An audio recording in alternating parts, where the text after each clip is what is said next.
بسم اللہ والصلاة والسلام علی رسول اللہ، اما بعد۔ صفحہ نمبر ہے 232، آیت نمبر ہے 11 اور 12۔ اعوذ باللہ من الشیطان الرجیم، بسم اللہ الرحمن الرحیم۔ قل سیروا فی الارض ثم انظروا کیف کان عاقبۃ المکذبین۔ قل لمن ما فی السماوات والارض قل اللہ کتب علی نفسہ الرحمہ لیجمعنکم الی یوم القیامۃ لا ریب فیہ الذین خسروا انفسہم فہم لا یؤمنون۔ قل کہہ دیجئے، سیرو چلو پھرو، فی الارض زمین میں، ثم انظروا پھر غور کرو، کیف کان عاقبۃ المکذبین کیسا تھا انجام ان لوگوں کا جنہوں نے جھٹلایا۔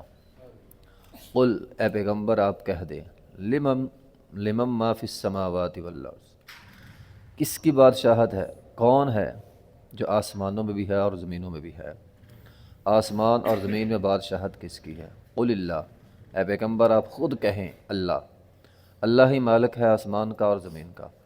کتب علی نفسہ الرحمہ، اس نے اپنے اوپر رحمت لازم قرار دی ہے۔ لیجمعنکم الی یوم القیامہ، البتہ وہ ضرور تم کو جمع کرے گا قیامت کے دن۔ لا ریب فیہ، اس بات میں کوئی شک نہیں ہے۔ الذین، وہ لوگ، خسروا، خسارے میں ڈالا، انفسہم، انہوں نے اپنے آپ کو خسارے میں ڈالا، فہم لا یؤمنون، جو ایمان نہیں لاتے۔ قل اے پیغمبر آپ کہہ دیں، سیرو سارا یسیرو چلنا پھرنا سیر کرنا۔ اللہ تعالیٰ نے فرمایا تم زمین میں چلو پھرو، سیر کرو، اور سیر کرنے کا مقصد غور و فکر کرنا ہے۔ مشرکین مکہ جب وہ شام یا دیگر علاقے میں جاتے تھے تو راستے میں سمود کی بستیاں پڑتی تھیں، یا ایسی بستیاں بھی آتی تھیں جو تباہ شدہ ہیں، تو اللہ تعالیٰ نے ان کی طرف اشارہ کیا کہ تم سیر کرتے ہو، زمین پہ چلتے پھرتے ہو، سمود کی بستیاں آتی ہیں، تباہ شدہ بستیاں، غور نہیں کرتے۔ ہمارے لیے بھی یہ بہت بڑی نصیحت کی بات ہے، انسان کو صرف سیر تفریح کے لیے نہیں کرنی چاہیے۔ آپ کسی بھی علاقے میں جاتے ہیں، مقصد صرف تفریح نہ ہو، مقصد یہ ہو کہ میں نے اپنے رب کو پہچاننا ہے۔ اگر کوئی دلکش وادی آتی ہے، اللہ کی رحمت کا اور اللہ تعالیٰ کا شکر ادا کریں، اللہ کی رحمت کو پہچانیں۔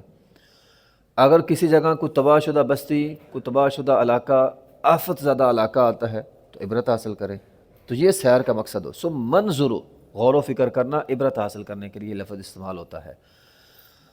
ہمارے ہاں بھی ہوتا ہے، مثال کے طور پر ہم لاہور ہی جاتے ہیں، شاہی قلعے میں چلے گئے، بندہ غور کرتا ہے یار ایک زمانہ تھا، یہاں پہ ایک بادشاہ بیٹھتا تھا، عوام ہوتی تھی، ملکہ ہوتی تھی، ظلم یا انصاف جو بھی ہے، آج کچھ بھی نہیں رہا، آج وہاں پہ کچھ بھی نہیں ہے۔ تو یہ ہمارے لیے ایک عبرت ہے کہ ایک دن آئے گا ہم میں سے کوئی بھی نہیں ہوگا، اس دور کا کوئی بندہ اب زندہ نہیں ہے اور آج کے دور کا کوئی بندہ زندہ نہیں رہے گا۔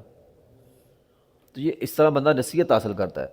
اسی طرح ثم انظروا، یعنی آج نہیں، سیر کا مطلب اب نہیں، پاؤں کے ساتھ چل کر جانا نہیں، دل اور دماغ کو لے کر جانا۔ پرانے واقعات پہ غور کیا کریں۔ وہ چنگیز خان تھا، ایک سنا اس نے کھوپڑیوں کا مینار بنایا تھا، اتنا اس کا رعب، دبدبہ اور ظلم اور زیادتی تھی۔ آج کیا ہے؟ ختم ہو گیا۔ تو بڑے بڑے اس دنیا میں آئے، وہ فرعون ذی الاوتاد بھی تھا، جو میکھیں ٹھوکتا تھا فرعون، ختم ہو گیا۔ تو یہ عبرت ہے، انسان کو عبرت حاصل کرنی چاہیے۔ دنیا میں بڑے بڑے ظالم آئے، بڑے بڑے لوگ آئے، لیکن آ کر ختم ہو گئے۔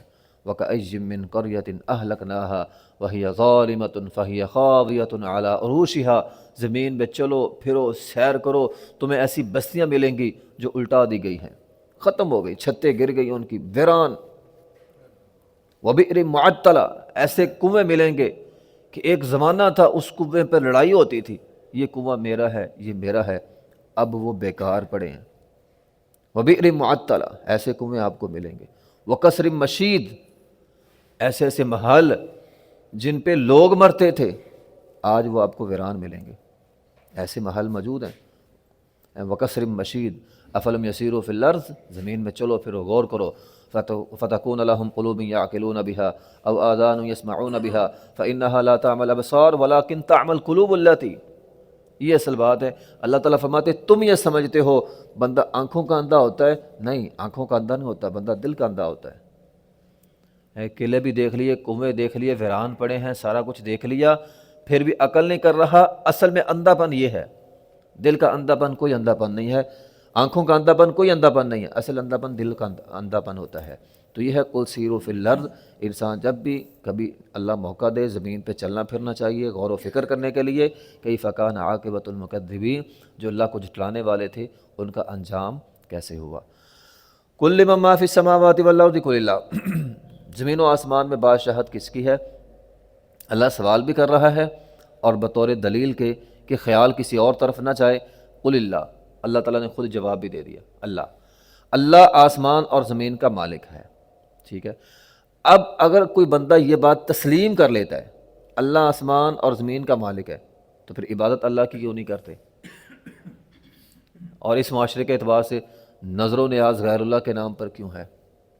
جب ہم مانتے ہیں اللہ کی زمین ہے، اللہ کا آسمان ہے، اللہ نے ہمیں پیدا کیا، اللہ ہمارا خالق ہے، اللہ ہمارا مالک ہے، چڑھاوا کسی اور کے نام کا کیوں؟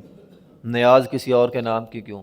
عبادت کسی اور کے نام کی کیوں؟ تو اللہ کے لیے ہونی چاہیے۔ کتب علی نفسہ الرحمہ، یہ بات بڑی اہم ہے۔ اللہ تعالیٰ فرماتے ہیں اللہ تعالیٰ نے خود اپنے اوپر رحمت کو لازم قرار دے دیا۔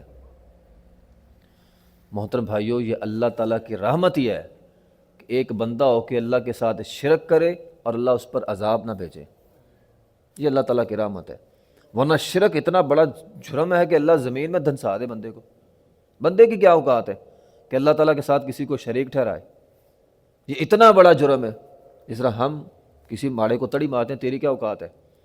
بھائی انسان کی کیا اوقات ہے اللہ کے مقابلے میں؟ انسان شرک بھی کرتا ہے، اللہ کچھ نہیں کہتا، انسان ظلم کرتا ہے، اللہ کچھ نہیں کہتا، انسان نافرمانیاں کرتا ہے، اللہ بعض کچھ نہیں کہتا بندے کو۔ تو یہ کتب علی نفسہ الرحمہ، اللہ تعالیٰ فرماتے ہیں اس کی وجہ یہ ہے کہ میں نے اپنے اوپر رحمت کو لازم قرار دے دیا۔ وہ جو حدیث آتی ہے لمبی، کہ حدیث تو بڑی لمبی ہے، مختصر بات یہ ہے کہ اللہ تعالیٰ نے سارا کچھ بنا کے اس کے اوپر عرش بنایا، اور عرش کے اوپر جس طرح ہم محل بناتے ہیں، کوٹھی بناتے ہیں بڑی عالی شان، اور اس پر کوئی خاص عبارت لکھ دیتے ہیں تبرک کے لیے، یا کوئی خاص نام لکھ دیتے ہیں، تو اللہ تعالیٰ نے اپنے عرش کے اوپر لکھا ہوا ہے ان رحمتی تغلب غضبی، میری رحمت میرے غصے پر غالب ہو گئی۔ تو یہ اللہ تعالیٰ کی رحمت ہے جس کی وجہ سے اللہ ہمیں فوراً نہیں پکڑتا، ورنہ اللہ نے قرآن میں فرمایا لَإِنْ أَشْرَكْتَ لَيَحْبَطَنَّ عَمَلُكَ، اے پیغمبر اگر آپ نے شرک کیا، کائنات کے امام نے، کائنات کے سردار نے شرک کیا، اس کے عمل بھی ضائع ہو جائیں گے۔ یعنی شرک اتنا گھنونا جرم ہے کہ ایک پیغمبر کے سارے عمل ضائع ہو جائیں۔ لیکن اللہ کا عذاب کیوں نہیں فوراً آتا؟ کیونکہ اللہ تعالیٰ رحیم ذات ہے، ٹھیک ہے۔ کتب علی نفسہ الرحمہ، اللہ تعالیٰ نے قرآن میں فرمایا وَرَحْمَتِي وَسِعَتْ كُلَّ شَيْءٍ فَسَأَكْتُبُهَا لِلَّذِينَ يَتَّقُونَ وَيُؤْتُونَ الزَّكَاةَ، ہمیں وہ کام کرنے چاہیے جس سے اللہ تعالیٰ کی رحمت ملتی ہے۔ فرمایا رحمت اللہ تعالیٰ کی ہر چیز پر ہے، لیکن جو ایمان والے، تقوی والے، زکوٰۃ دینے والے ہیں، ان پر اللہ کی خصوصی رحمت ہوتی ہے۔ لَيَجْمَعَنَّكُمْ إِلَىٰ يَوْمِ الْقِيَامَةِ، یہ اللہ تعالیٰ کی رحمت ہے نا، کہ ہم گناہ کوئی بھی کرتے ہیں، نافرمانی کوئی بھی کرتے ہیں، بندہ آج ظہر کے اذان آئی، فجر کے اذان آئی، نماز پڑھنے دنیا نہیں آئی، یہ اللہ کی رحمت ہے کہ عذاب نہیں آیا، ورنہ اللہ کا عذاب آ جاتا۔ لَيَجْمَعَنَّكُمْ إِلَىٰ يَوْمِ الْقِيَامَةِ، اب اللہ تعالیٰ فرماتے ہیں کہ ہم تم کو قیامت کے دن ضرور جمع کریں گے۔ قیامت کا ایک ایسا منظر ہے کہ دل ڈرتا ہے، لیکن اگر آپ قیامت کو اس آیت کے اعتبار سے پڑھیں گے تو ہمیں پتہ یہ چلے گا قیامت بھی اللہ کی رحمت کی وجہ سے ہے۔ ویسے تو ڈر لگتا ہے نا، بڑا سخت ماحول ہوگا وہاں پہ، لیکن قیامت در حقیقت اللہ کے رحیم ذات ہونے کی دلیل ہے۔ کیسے؟ کل قیامت کا دن ہوگا، اللہ ظالموں کو پکڑے گا۔ کل قیامت کا دن ہوگا، ایک بندہ ہے نا دنیا میں، بندہ سمجھتا ہے یار فلاں نے مجھ پر ظلم کیا، میں کچھ کر نہیں سکتا، وہ تگڑا ہے، وہ چودھری ہے، میں کیا کر سکتا ہوں، کچھ نہیں، بندہ چپ کر جاتا ہے۔ لیکن دل کے اندر ہوتا ہے یار اس نے مجھ پر ظلم کیا ہے، اور کل قیامت کے دن اس ظلم کا بدلہ ہوگا، تو یہ اس مظلوم کے لیے رحمت بن جائے گی۔ کل قیامت مظلوموں کے لیے رحمت ہے۔ ایک بندہ نیکی کرتا ہے، اسے نیکی کا صلہ ہی نہیں ملتا، وہ بندہ کہتا ہے یار میں نے اپنے بھائی کے ساتھ ساری عمر نیکیاں کی ہیں، مجھے صلہ ہی نہیں ملا، تو کل قیامت کے دن نیکیوں کا صلہ ملے گا، اس لیے قیامت رحمت ہوگی۔ آپ جو بھی نیکی کرتے ہیں دنیا میں اس کا صلہ آپ کو ملے یا نہ ملے، آپ کا کام ہے نیکی کرتے جائیں۔ ایک دن ہے قیامت کا دن جس دن اللہ تعالیٰ سب کو صلہ دے گا نیکیوں کا، جس نے ذرہ برابر بھی، فَمَن يَعْمَلْ مِثْقَالَ ذَرَّةٍ خَيْرًا يَرَهُ، ذرہ برابر بھی خیر کیا ہے اس کو خیر ملے گا۔ تو کل قیامت کے دن رحمت کا دن ہوگا۔ لَيَجْمَعَنَّكُمْ إِلَىٰ يَوْمِ الْقِيَامَةِ لَا رَيْبَ فِيهِ، اللہ تعالیٰ جمع کرے گا سب کو، اس میں کوئی شک نہیں ہے۔ الَّذِينَ خَسِرُوا أَنفُسَهُمْ فَهُمْ لَا يُؤْمِنُونَ، یقیناً وہ لوگ جو اتنے بڑے دلائل کے باوجود اللہ پر ایمان نہیں لاتے، اللہ کی رحمت کو تسلیم نہیں کرتے، جو اللہ کی رحمت کو تسلیم نہیں کرتے وہ گھاٹے میں چلے گئے۔ اللہ تعالیٰ کی رحمت بہت بڑی ہے، اللہ کی رحمت سے نا امید نہیں ہونا چاہیے۔ زندگی میں جتنے بھی مشکل حالات آ جائیں، اللہ سے رحمت کی امید رکھیں، تو اللہ تعالیٰ رحیم ذات ہے، اللہ تعالیٰ رحم ضرور فرماتے ہیں۔ وآخر دعوانا الحمد للہ رب العالمین۔